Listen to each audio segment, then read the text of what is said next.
apa sih kendalanya? Kan ada juga nih dosen kita yang pada saat menempuh S2 ternyata masih hamil, terus belum lagi harus tetap mengajar atau jarak yang jauh dari kampus dan juga tempat kita mengabdi. Mungkin bisa berbagi kisah Ibu.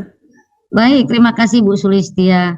Iya, saya waktu itu kuliahnya di Universitas Gadjah Mada. Waktu itu sih dalam skema program kerjasama ya antara Fakultas Ekonomi dan Bisnis Universitas Lampung dan Fakultas Ekonomika dan Bisnis Universitas Gadjah Mada. Tahun 2008 ada sesi, memang awalnya di sesi dosen yang hadir ke FEB Unila, tapi setelah itu setahun kemudian kita harus proses perkuliahan di Universitas Gadjah Mada di Fakultas Ekonomi dan Ekonomika dan Bisnisnya.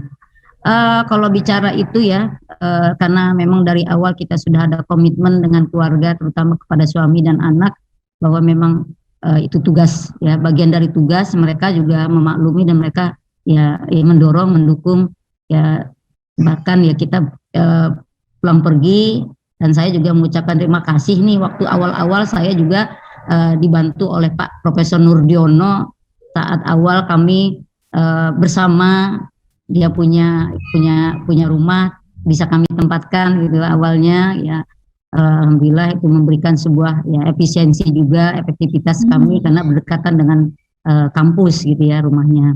Kemudian ya alhamdulillah ya, saya waktu itu pertama kali saya kuliah, saya itu baru membesarkan anak pada usia anak saya itu sekitar 2 tahun ya, sekitar 2 tahun waktu itu ya, anak saya banyak ditinggal ya, tapi itulah situasi secara non akademik orang keluarga terutama ya, memang untuk proses kuliah S3 itu harus banyak daya dukungnya selain fasilitas uang dana, kemudian dari dukungan orang keluarga terutama suami dan anak itu turut mendoa. Mereka memahami ibunya sibuk, tidak pernah, jarang di rumah ya, karena harus pergi ke Jogja balik gitu ya.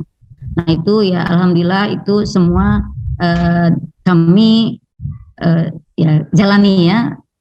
Alhamdulillah ya, Allah juga memberikan itu dukungan ya, doanya, hingga saya berjalan lancar lulus di tahun 2014 gitu ya. 2000 sebenarnya ya, 2014 itu dipromosinya bulan Februari gitu. Jadi dukungan keluarga yang begitu penting banget di sini ya Bu ya. Betul, fasilitas keluarga, dukungan keluarga, doa keluarga ya, memang ya kita memang selama ini kan pembiayaan itu kan hanya sebatas dari gaji ya, gaji kita dari sebagai dosen ya. Kalau hanya menuntut dari gaji dosen aja ya kayaknya kurang ya. Itu alhamdulillah ya, ada banyak aja rezeki ya, baik dari suami maupun dari yang lain-lain. Terima kasih.